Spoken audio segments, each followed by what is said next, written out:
We come to honor a great woman, a woman of great faith, great love, and great hope.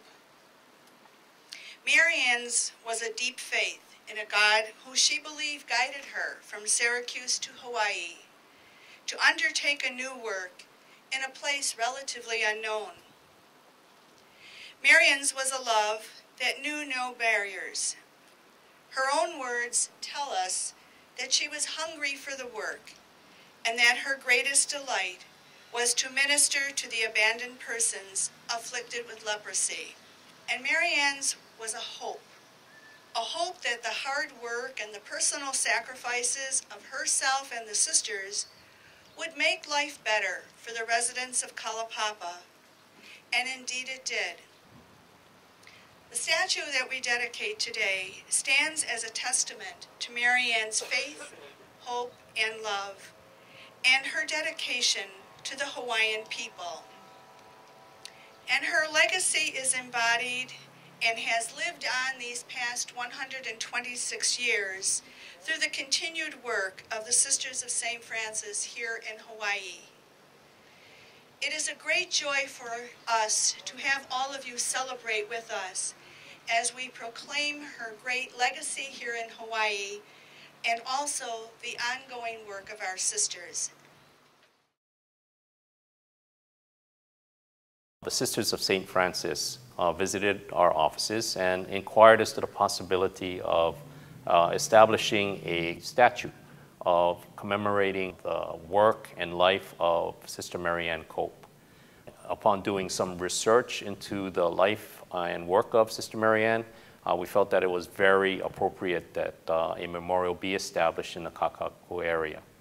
Right about here where we have the immigration building, this would have been historically the Department of Health Kaka'ako branch receiving hospital where Sister Marianne worked with Hansen's disease patients and established the Kapilani home. Statue is envisioned to be located at a very prominent point at the beginning of Kewalo Basin Park with an unobstructed view to Diamond Head as well as towards Molokai, where Sister Marianne ultimately did her work. I came to Hawaii and spent 5 weeks, and I absorbed the culture and everything that Mother Marianne meant to the people, and everything and every place that Mother Marianne went, I visited.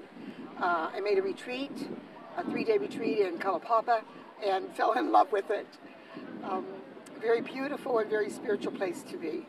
I began then, after I went home, to try to put what I absorbed into a statue. And having read the book of Mother Marianne, I realized that she was more powerful than the small stature that she possessed. She was, I think, a little over 5 feet. And so I decided to make her 6 foot to show her the power that she had when she wanted something, she knew it had to be done, and she did it. And oddly enough, all she had to do was ask and maybe write letters and plead, and it came through for her. And this motion coming out, like Mother Marianne, is, I am hungry to do the work. This one coming in says, my empathy is so strong, I want to serve all people. And so they kind of work together. So she says, I am hungry to do the work, I'm empathetic to all those I serve, and I want to do it now. The statue then carries that along, but it says, I'm continuing to do that, even after I'm gone. Because I don't think she is gone. I think her spirit, like they said today, is with us. And she's very present. I can feel that among the people. I had to find out really what she dressed like while she was here. So I went back to look at the habits. I studied how the collar fell, how her veil fell. I checked out the rosaries and the cord, even to the point of how the cord is tied. I found out how they did that. And so that's why if you look at even the crucifix here, it's against the habit, and even the little beads and the chain were able to be identified because I used a real rosary, and back there earlier, they wouldn't be able to have done that. I was able to do that and take the rosary out. The cord was the same. They were able to use a real cord that the sisters would have used. And if you look at the cord here, you can see even the texture of the cord can be seen. The veil was a challenge because a veil is very thin and everything blows. It brings the air, it brings life. I sewed it to here and then I bent the veil out to give it the feeling of moving and blowing. And because of that, I knew that if the wind blew, you would have a billowing effect here in the back. So if you go around the back, you see this veil kind of billowing out, especially here. The Lord has his own ways, and Mother Marianne wanted this spot. It's perfect. It's looking out into the ocean. It's looking at Diamond Head. They tell me Molokai is out there, and I wanted her trying to go in that direction. She is serving yet today the people of Hawaii. And she serves you as you come to pray, as you come to reverence the statue. And I hope that those of you who see her will take her with you in heart and bring others to see her too.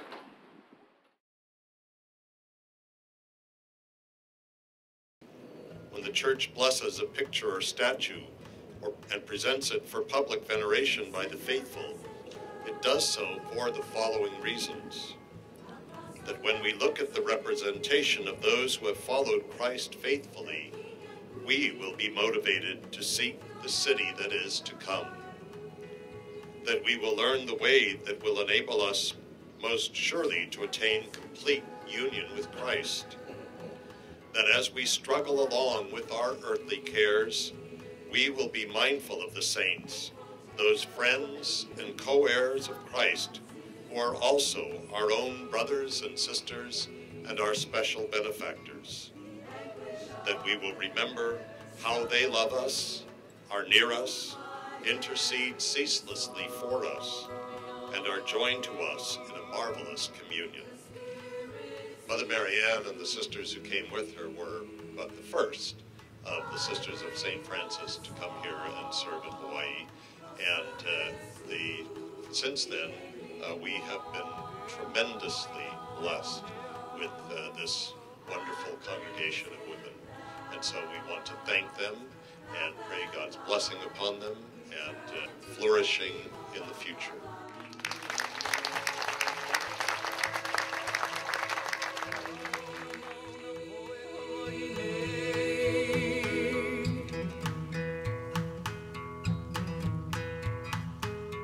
He sent a message.